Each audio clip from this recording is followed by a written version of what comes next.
ಕೆಂಡ ಸಂಪಿಗೆ ನಮ್ಮ ಕೆಂಡ ಸಂಪಿಗೆ.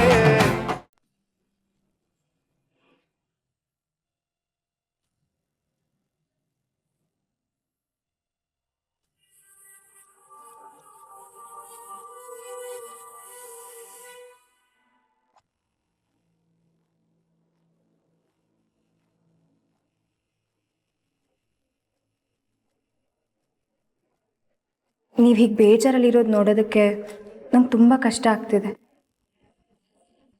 ನನಗೆ ಗೊತ್ತು ನೀವು ಸಾಹೇಬ್ರನ್ನ ಎಷ್ಟು ಇಷ್ಟಪಡ್ತೀರಾ ಅಂತ. ಆದರೆ ಇಷ್ಟಕ್ಕೆ ನಿಮ್ಮ ಜೀವನ ಮುಗ್ದೋಗಿಲ್ಲ ಅಲ್ವಾ? ಒಂದು ಆಸೆ ನೆರವೇರಲಿಲ್ಲ ಅಂತ ಆತ್ಮಹತ್ಯೆ ಮಾಡ್ಕೊಳ್ಳೋದು ಎಷ್ಟು ಸರಿ ಹೇಳಿ? ನೀವು ಓದ್ಕೊಂಡಿರೋರು, ತಿಳ್ಕೊಂಡಿರೋರು, ಈ ಸಣ್ಣ ಸೂಕ್ಷ್ಮ ಅರ್ಥ ಆಗ್ಲಿಲ್ವಾ ನಿಮಗೆ? ಪ್ರೀತಿ ಮಾಡಿದವ್ರಿಗೆ ಗೊತ್ತಿರುತ್ತೆ ಪ್ರೀತಿನ ಕಳ್ಕೊಳ್ಳೋದು ಅಂದ್ರೆ ಏನು ಅಂತ. ಬಿಟ್ಟಿ ಅದೃಷ್ಟ ಪಡ್ಕೊಂಡು ಬಂದವಳು ನೀನು. ನಿನಗೇನ್ ಗೊತ್ತು ತೀರ್ಥನ್ ಕಳ್ಕೊಳ್ಳೋನು?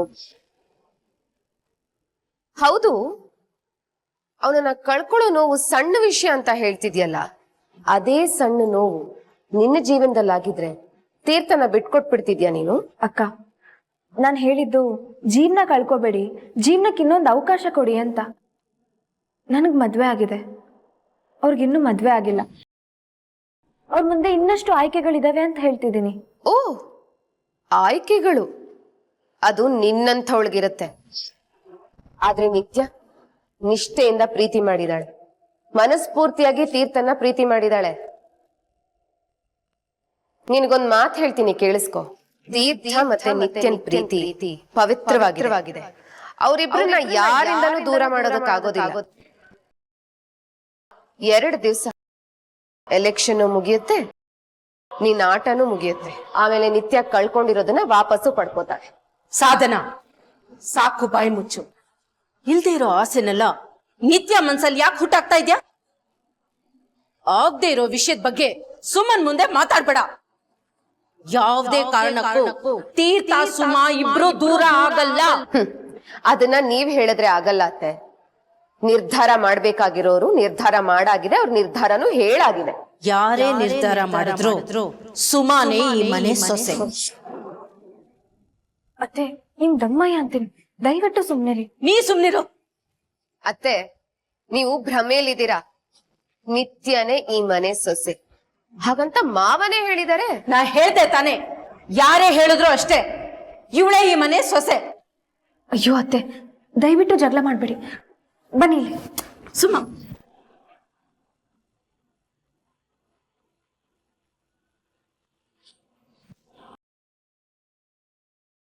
ನನ್ ಯಾಕೆ ಇಲ್ಲಿ ಕರ್ಕೊಂಡ್ ಬಂದೆ? ಅತ್ತೆ, ಯಾಕೆ ಜಗಳ ಮಾಡ್ತಿದ್ದೀರಾ? ಇಲ್ಲಿ ನೋಡಿ, ಅವ್ರು ನನಗೆ ಬೇಜಾರ್ ಮಾಡ್ಬೇಕು ಅಂತಾನೆ ಮಾತಾಡ್ತಿದ್ದಾರೆ. ಅವ್ರಿಗೆ ಮಾತಾಡೋದ್ರಿಂದ ಸಮಾಧಾನ ಆಗೋದಾದ್ರೆ ಮಾತಾಡ್ಲಿ ಬಿಡಿ. ಏನ್ ಮಾತು ಅಂತಾಡ್ತಾ ಇದ್ಯಾ? ಅವ್ರು ಹಾಗೆಲ್ಲ ಮಾತಾಡ್ತಾ ಇದ್ರೆ ನನ್ ರಕ್ತ ಕುದೀತಾ ಇದೆ.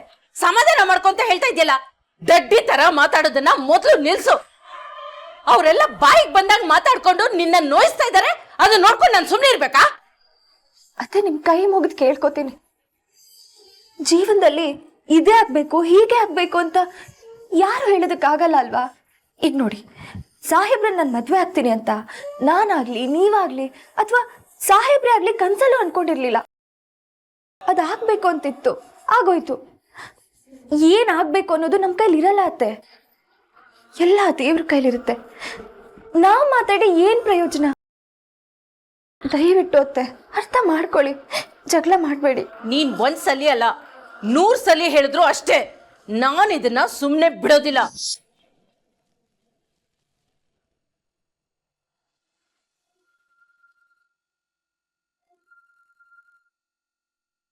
ಯಾರು ಇವಾಗ ಫೋನ್ ಮಾಡೋರಲ್ಲ?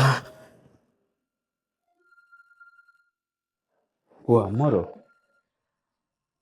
ಹಲೋ ಹಲೋ ರಾಮಯ್ಯನವ್ರೆ, ನಾನು ಪದ್ಮ ಮಾತಾಡ್ತಿರೋದು. ನಮಸ್ಕಾರ ಅಮ್ಮರೇ, ಚೆನ್ನಾಗಿದ್ದೀರಾ ಅಮ್ಮರೇ? ನೀವು ಫೋನ್ ಮಾಡಿದ್ದು ಈ ಕುಚಲ ಮನೆಗೆ ಶ್ರೀಕೃಷ್ಣ ಬಂದಷ್ಟೇ ಖುಷಿ ಆಯ್ತು ಅಮ್ಮರೇ. ಏನು ಹೇಳಿ ಅಮ್ಮರೇ? ಅದು ಒಂದು ವಿಷಯ ತಿಳ್ಕೊಬೇಕಾಗಿತ್ತು. ಸುಮ್ಮಂದು ಜಾತಕ ಏನಾದರೂ ಬರ್ಸಿದ್ದೀರಾ?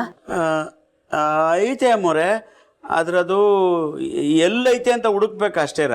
ದಯವಿಟ್ಟು ಸ್ವಲ್ಪ ಹುಡುಕ್ತೀರಾ? ನಾನು ಈಗಲೇ ಸುಭಾಷನ ಮನೆಗೆ ಕಳಿಸ್ತೀನಿ, ಅವನ ಕೈಲಿ ಕೊಟ್ಟು ಕಳಿಸಿ. ಯಾಕಮ್ಮರೆ ಏನಾರು ತೊಂದರೆಗೆ ಅಂದ್ರೆ ಆಯ್ತಾ? ಅಯ್ಯೋ ಅಂಥದ್ದೇನೂ ಇಲ್ಲ. ಅದು ಮನೇಲಿ ತುಂಬ ಸಮಸ್ಯೆಗಳಾಗ್ತಿದೆಯಲ್ಲ, ಸುಮಾ ಮತ್ತು ತೀರ್ಥ ಮುಂದಕ್ಕೆ ಚೆನ್ನಾಗಿರ್ಬೇಕಲ್ಲ, ಅದಕ್ಕೆ ಒಂದು ದೇವ್ರ ಪೂಜೆ ಮಾಡಿಸೋಣ ಅಂತಿದ್ದೀನಿ. ಅದ್ರ ಸಲುವಾಗಿ ಜಾತಕ ಬೇಕಾಗಿತ್ತಷ್ಟೇ. ಹೌದ್ರಾ? ನಂಗೆ ಭಯನೇ ಆಗೋಗ್ಬಿಟ್ಟಿತ್ತಮ್ಮರೆ. ಆಯ್ತ್ರ, ನಾನು ಹುಡುಕಿ ಕೊಟ್ಟು ಕಳಿಸ್ತೀನಮ್ಮರೆ. ಸರಿ ರಾಮಯ್ಯನವ್ರೆ.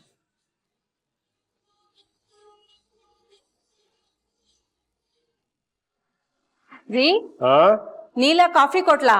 ಕಾಫಿನ ಹಾ, ಏನೋ ಕುಡ್ದಿದ್ ಜ್ಞಾಪಕ ಇಲ್ಲ ಕಡೆ. ಅಮ್ಮ ಸುಭಾಷ್, ಅಮ್ಮ ಜಾತಕ ಸಿಕ್ತಾ? ರೀ, ನಿಮ್ ಹತ್ರ ಸ್ವಲ್ಪ ಮಾತಾಡ್ಬೇಕಿತ್ತು. ಸ್ವಲ್ಪ ಯಾಕೆ, ಜಾಸ್ತಿನೇ ಮಾತಾಡೆ. ಇಷ್ಟು ವರ್ಷ ನಾನು ನಿಮ್ಮ ಹತ್ರ ಏನೂ ಕೇಳಿಲ್ಲ, ಮೊದಲನೇ ಸತಿ ಕೇಳ್ತಾ ಇದ್ದೀನಿ. ನೆರವೇರಿಸ್ತೀರಾ? ಪೀಟ್ಗೆ ಸಾಕು ಪದ್ದು.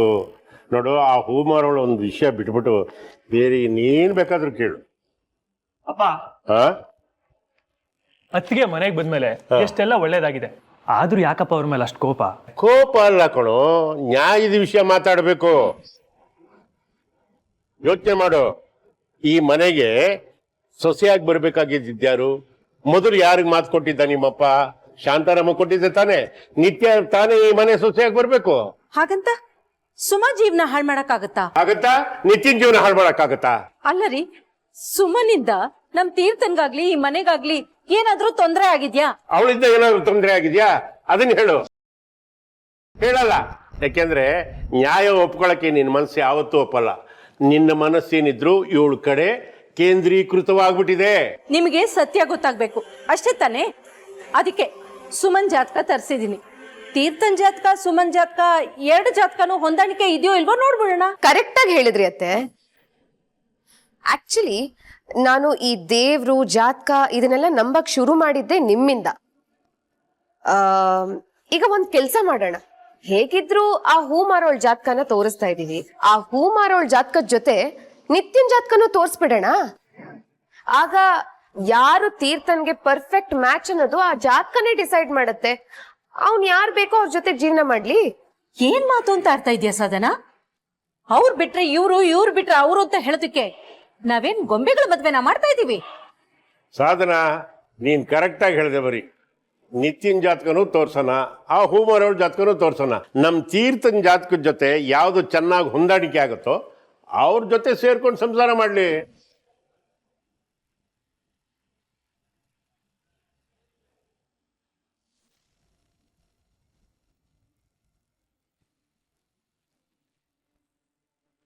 ರೇ, ಸ್ವಲ್ಪ ಸುಮ್ಮನೆ ಇರ್ರಿ.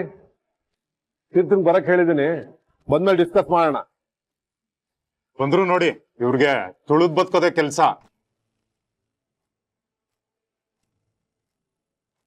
ಕೂತ್ಕೊಳ್ಳಯ್ಯ. ಏನ್ ವಿಷಯ ಸರ್? ಯಾಕೋ ಗಂಭೀರವಾಗಿದ್ದೀರಾ? ಕೂತ್ಕೊ ಮರಯ್ಯ. ಪರವಾಗಿಲ್ಲ ಸರ್. ಅಯ್ಯೋ ಕೂತ್ಕೊಳ್ಳಪ್ಪ, ಹೇಳ್ತೀನಿ.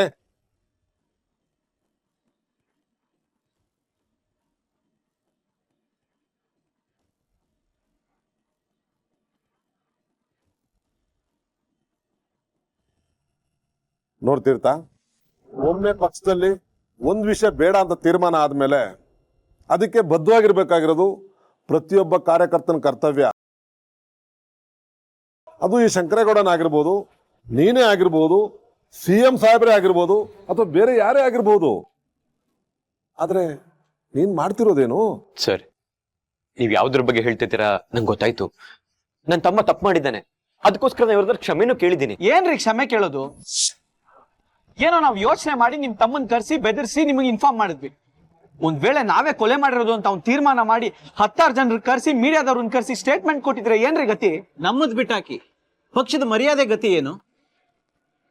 ಕೊಲೆಗಾರರು ಅನ್ನೋ ಹಣೆಪಟ್ಟಿ ಕಟ್ಕೊಂಡು ನಾವು ರಾಜಕೀಯದಲ್ಲಿ ಹೆಂಗ್ರಿ ಬದುಕೋಕ್ಕಾಗುತ್ತೆ? ಏಯ್ ರಾಜು ಅವರೇ, ಸುಮ್ನೆ ಲೂಸ್ ಟಾಕ್ಸ್ ಮಾಡಬೇಡಿ. ನೋಡಿದ್ರ ನಾಯಕ್ರೆ, ನಿಮ್ ಮುಂದೆನೆ ನಮ್ಮನ್ನ ಲೂಸು ಅಂತಾನೆ. ಏಯ್, ಲೂಸ್ ಟಾಕ್ಸ್ ಮಾಡಬೇಡಿ ಅಂತ ಹೇಳಿದ್ದು, ನಿಮ್ಮನ್ನ ಲೂಸ್ ಅಂತ ಹೇಳಿಲ್ಲ. ಯೋ, ನಿನ್ ಇಂಗ್ಲಿಷಿಗೆ ಬೆಂಕಿ ಬಿತ್ತು. ನಾಯಕ್ರೆ, ಇವಾಗ ಒಂದ್ ವಿಡಿಯೋ ವೈರಲ್ ಆಗ್ತಾ ಇದೆಯಲ್ಲ ಇವ್ರದ್ದು, ಅದ್ರ ಬಗ್ಗೆ ಮಾತಾಡಿ. ತುಂಬಾ ಪರ್ಸನಲ್ ಆಗಿ ಹೋಗ್ತಾ ಇದ್ದೀರಾ. ಯಾವ್ದಯ್ಯ ಪರ್ಸನಲ್ ವಿಷಯ? ಅಲ್ಲಿ ನಿತ್ಯಂಗೂ ತೀರ್ಥಂಗೂ ಸಂಬಂಧ ಇದೆ ಅಂತ ಮಾತಾಡ್ತಿಲ್ಲ. ಪ್ರಜಾರಕ್ಷ ಪಕ್ಷದ ರಾಜಕಾರಣಿಯೊಬ್ಬ ಸ್ತ್ರೀ ರಕ್ಷಣೆ ಮಾಡ್ತಿರೋ ರೀತಿ ನೋಡಿ ಅಂತ ವ್ಯಂಗ್ಯ ಮಾಡ್ತಿದ್ದಾರೆ. ನಿಮ್ಮಿಂದಾಗಿ ನಮ್ಗೆ ಅವಮಾನ, ನಮ್ ಪಕ್ಷಕ್ಕೆ ಅವಮಾನ. ವಿರೋಧಿಗಳು ನಮ್ಮನ್ನ ರಸಿಕರ ಪಕ್ಷ ಅಂತ ಆಡ್ಕೋತಿದ್ದಾರೆ. ಸುಮ್ಮನೆ ಸರ್, ನಾನು ಯಾವ ತಪ್ಪು ಮಾಡಿಲ್ಲ ಸರ್. ಎಲ್ಲ ವಿರೋಧ ಪಕ್ಷವ್ರ ಕೈವಾಡ. ನಂಗೆ ಗೊತ್ತಿಲ್ಲದೆ ಇರೋ ಹಾಗೆ ಕಾರಲ್ಲಿ ಕ್ಯಾಮ್ರಾ ಇಟ್ಟಿದ್ರು ಸರ್. ಕ್ಯಾಮ್ರಾ ಇಟ್ಟಿದಾರೋ ಇಲ್ವೋ ಆದ್ರೆ ನೀನ್ ಮಾಡೋದು ಸತ್ಯ ತಾನೆ. ಅದು ಕೂತ್ಕೊಳ್ಳಪ್ಪ. ಇರ್ತಾ ಕೂತ್ಕೊಳ್ಳಯ್ಯ.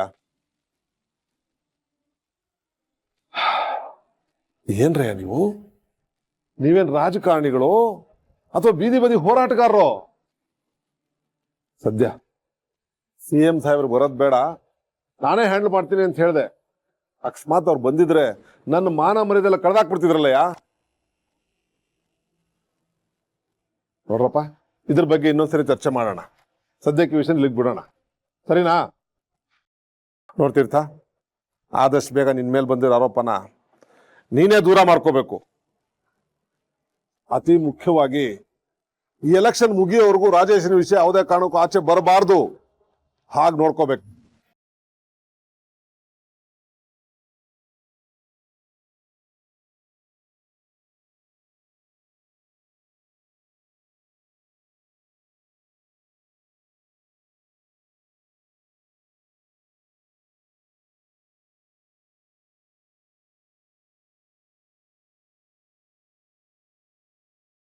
ನಾನು ಏನೋ ಯೋಚನೆ ಮಾಡಿ ಮಕ್ಕಳ ಜಾತಕನ ನೋಡೋದಕ್ಕೆ ಮುಂದಾದೆ. ಆದರೆ ಮನೆಯವರೆಲ್ಲ ಅದಕ್ಕೆ ಇನ್ನೊಂದು ರೂಪನೇ ಕೊಡ್ತಾ ಇದ್ದಾರೆ. ನೀನು ಕೈ ಮುಗಿದು ಬೇಡ್ಕೋತೀನಿ ದೇವ್ರೆ, ಸುಮಂಗೆ ಮೋಸ ಆಗದಿರೋ ಹಾಗೆ ನೋಡ್ಕೊ. ಗುರು ಬ್ರಹ್ಮ ಗುರು ವಿಷ್ಣು ಗುರುದೇವೋ ಮಹೇಶ್ವರ ಗುರು ಸಾಕ್ಷಾತ್ ಪರಬ್ರಹ್ಮ ತಸ್ಮೈ ಶ್ರೀ ಗುರುವೇ ನಮಃ.